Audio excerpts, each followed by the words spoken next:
جمعے کے دن والدین کی قبر پر جانا، کیا جمعہ کے دن والدین میں سے کسی کی قبر کی زیارت کی کوئی خاص فضیلت ہے؟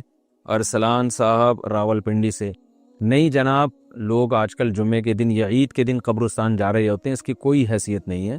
کسی بھی دن جب چاہیں آپ قبرستان چلے جائیں، اپنے والدین یا بزرگوں کی قبر پہ بھی جا سکتے ہیں، ان کے لیے دعا کریں وہاں جا کے، اور قبرستان جانا چاہیے۔ حدیث میں آتا ہے زورھا فإنھا تذکر الآخرہ، قبرستان کی زیارت کیا کرو، اس سے آخرت کی یاد تازہ ہوتی ہے۔ لیکن اس کے لیے دن متعین نہیں ہے۔ جمعے کو اس نیت سے جانا کہ اس دن ثواب زیادہ ملے گا تو یہ پھر بدعت ہے۔ والد کی وفات کے بعد روزانہ قبرستان جانا، میرے والد کے انتقال کو 8 مہینے ہو گئے ہیں، میں روزانہ قبرستان جاتا ہوں، وہاں جا کر سورہ یاسین وغیرہ پڑھتا ہوں، تو کیا روزانہ وہاں جانا بدعت ہے؟ بہت سے لوگ اس سے روکتے بھی ہیں۔ یونس صاحب انڈیا سے، دیکھیں سورہ یاسین پڑھنے کے لیے جانا تو بدعت ہے۔ سورہ یاسین تو کہیں سے بھی پڑھی جا سکتی ہے، یہاں بھی پڑھی جا سکتی ہے، وہاں بھی پڑھی جا سکتی ہے۔ آپ اگر صرف زیارت کے لیے جاتے ہیں تو 2 زیارتیں ہو سکتی ہیں۔ تو قبرستان کی زیارت کے لیے جانا، وہ تو نبی صلی اللہ علیہ وسلم نے حکم دیا، فرمایا زورھا فإنھا تذکر الآخرہ، قبرستان کی زیارت کیا کرو، اس سے آخرت کی یاد تازہ ہوتی ہے۔ تو جتنی زیادہ زیارت کریں آپ، روزانہ جائیں، روزانہ آخرت قبر کو یاد کرنے کے لیے تو روز جانا بھی فضیلت ہے، اس میں کوئی ممانعت کی کوئی دلیل نہیں، کیونکہ جب نبی نے حکم دے دیا تو ہر آدمی اپنی استطاعت کے بقدر جا سکتا ہے۔ دوسرا مسئلہ ہے اسپیشل والد کی قبر کے لیے جانا، تو اس کا بھی حدیث سے ہمیں ثبوت ملتا ہے۔ نبی صلی اللہ علیہ وسلم نے اللہ سے اجازت مانگی کہ اپنی والدہ کی قبر کی آپ کو اجازت دی جائے، ان کی زیارت کی، تو اللہ نے اجازت دے دی۔ تو والدہ سے محبت تھی، اسی وجہ سے رسول اللہ صلی اللہ علیہ وسلم اپنی والدہ کی قبر کی زیارت کے لیے گئے۔ تو انسان کو جس سے محبت ہوتی ہے، ظاہر ہے اس کی ہر چیز سے محبت ہوتی ہے۔ تو والد سے اگر آپ کو محبت ہے تو ان کی قبر کی زیارت کا دل چاہتا ہے انسان کا، میں جا کے اپنے والد کی قبر کی زیارت کروں۔ لیکن اسپیشل دعا مانگنا کے لیے جانا یا تلاوت کے لیے جانا، اس میں جانے کی ضرورت نہیں ہے، وہ دعا ہر جگہ سے قبول ہوتی ہے، ایصال ثواب ہر جگہ سے ہوتا ہے۔ تو اس نیت سے آپ نہ جائیں، ہاں جانے کے بعد آپ وہاں دعا کریں یا کچھ تلاوت کر لیں تو وہ جائز ہے۔ ایک ہے گئے اور آپ کو خیال آیا کہ خاموش بیٹھنے سے بہتر ہے کہ میں اپنے والد کے لیے دعا کروں، تو یہ بہت اچھی بات ہے۔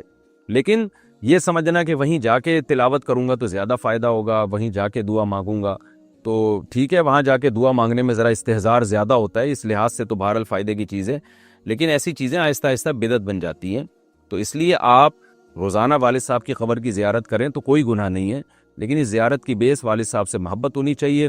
پھر وہاں جا کے فضول بیٹھنے کے بجائے آپ سورہ یاسین پڑھ لیں یا دعا مانگ لیں والد صاحب کے لیے، تو یہ بھی ایک ثواب کا عمل ہے، اس کے بھی ناجائز ہونے کی کوئی دلیل نہیں ہے۔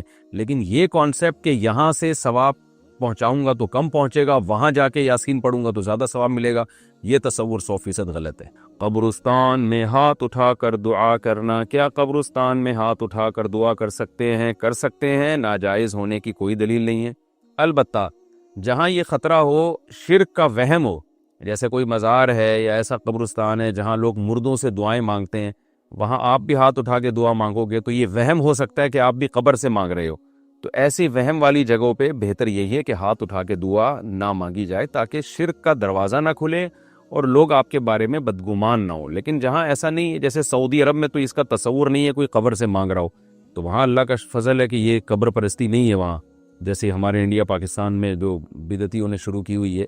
سعودی عرب میں تصور نہیں ہے۔ اب وہاں اگر کوئی ہاتھ اٹھا کے دعا مانگ رہا ہے تو کوئی وہم بھی نہیں کر سکتا کہ قبر سے مانگ رہا ہے، لیکن بہرحال ذرا سا بھی وہم کا اندیشہ ہو کہ قبر سے تو نہیں مانگ رہا، تو پھر ہاتھ اٹھا کے دعا نہیں مانگنی چاہیے۔ میرا معمول یہ ہے کہ میں جب قبر پہ دعا مانگتا ہوں تو ہاتھ جب اٹھاتا ہوں تو رخ قبلے کی طرف کر لیتا ہوں، اس میں یہ فائدہ ہوتا ہے کہ یہ وہم ہی ختم ہو جاتا ہے۔ تو آپ کا رخ قبر کی طرف ہو اور پھر قبلے کی طرف ہو، تو صاحب قبر کے لیے آپ دعا مانگ لیں تو یہ کوئی حرج نہیں ہے اس میں۔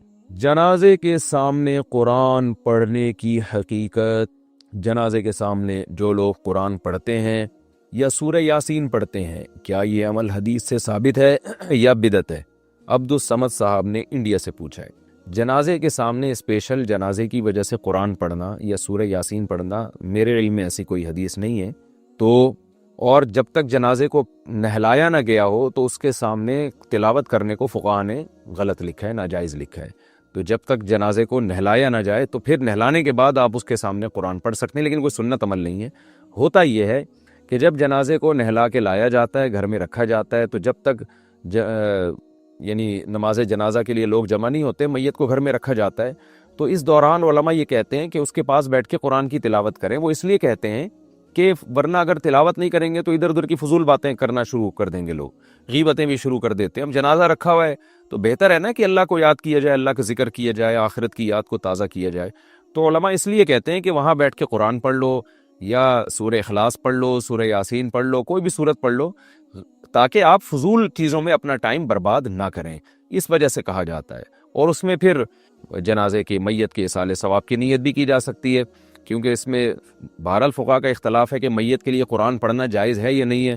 اور صدقے کے بارے میں تو ہمیں حدیث ملتی ہے کہ آپ صلی اللہ علیہ وسلم سے صحابیہ نے پوچھا فاتصدق عنہا, میری ماں کا انتقال ہو گیا, میں صدقہ کروں؟ آپ نے فرمایا ہاں. تو جمہور علماء نے اس سے استدلال کیا کہ جب صدقہ بھی ایک نیکی ہے تو وہ نیکی پہنچائی جا سکتی ہے میت کو, تو اس میں ایک علامت بیان کی ہے کہ کوئی بھی نیک عمل پہنچایا جا سکتا ہے. تو قرآن کی تلاوت بھی نیک عمل ہے. بعض فقہا کہتے ہیں کہ نہیں, صدقہ تو جائز ہے کیونکہ حدیث میں صدقے کا ذکر ہے, تلاوت کا ذکر نہیں ہے, لہذا تلاوت جائز نہیں. تو اختلاف رائے ہے اس میں.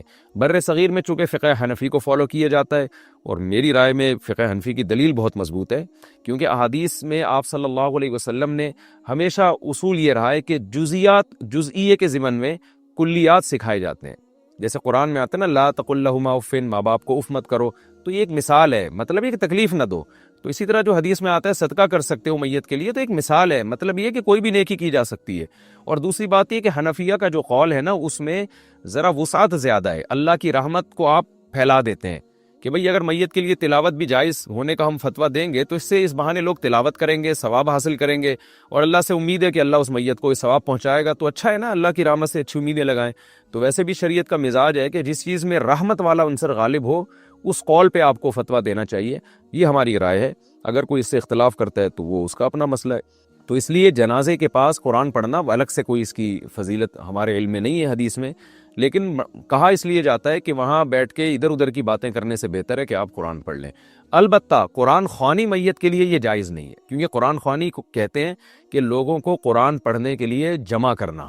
تو قرآن پڑھنے کے لیے جو جمع ہے نا, تو اجتماعی عمل کے لیے ثبوت ضروری ہے. یہ خوب ذہن میں رکھے.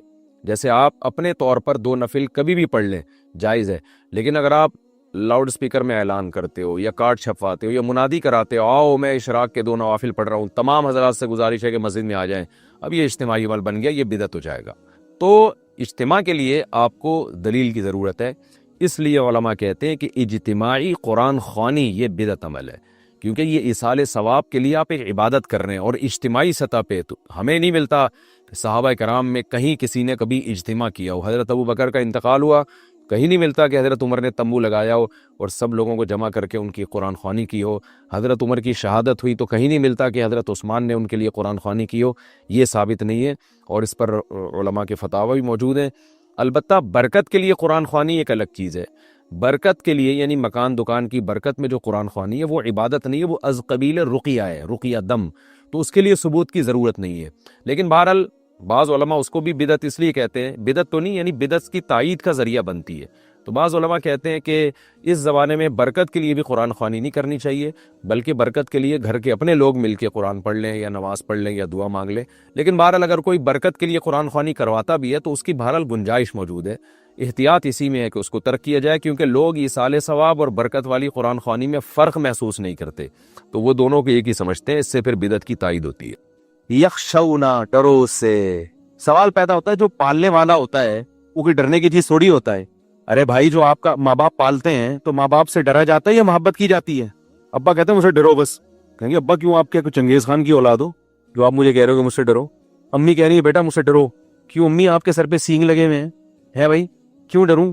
تو اب یہی سوال ہم اللہ سے کرتے ہیں یا علماء سے کرتے ہیں جو قرآن زیادہ جانتے ہیں کہ بھئی اللہ سے کیوں ڈریں. تو علماء نے لکھا ہے یہ مجاز بحرف مضاف ہے. تھوڑی گاڑی اصطلاح ہے, اس کو میں آسان کر کے سمجھاتا ہوں پھر بیان ختم کرتا ہوں. مجاز بحرف مضاف کہتے ہیں کہ ہم کلام میں بہت سے ایسے الفاظ استعمال کرتے ہیں جن میں ان شارٹ ہم بات کرتے ہیں. ایک لفظ کیا ہوتا ہے معذور, جیسے میں نے بھی کہا نا کہ آپ گاڑی کوئی غلط پارک کرے تو ہوا نکال دیں, ان کی ہوا نکال دیں. تو ان کی کا مطلب کیا, ان کی گاڑی کی. تو ان شارٹ کیا کہہ دیا, ان کی. حالانکہ ان کی ہوا نکلی تو ان کا وضو ٹوٹ جائے گا اور کچھ بھی نہیں ہوگا. تو یہ گاڑی پنچر ہو گئی, ہم کہتے ہیں نا بھئی گاڑی کیا ہو گئی ہے, پنچر. حالانکہ گاڑی کا ٹائر پنچر ہو, کہتے ہیں یار میں 3 پلیٹیں کھا گیا آج تو بریانی کی.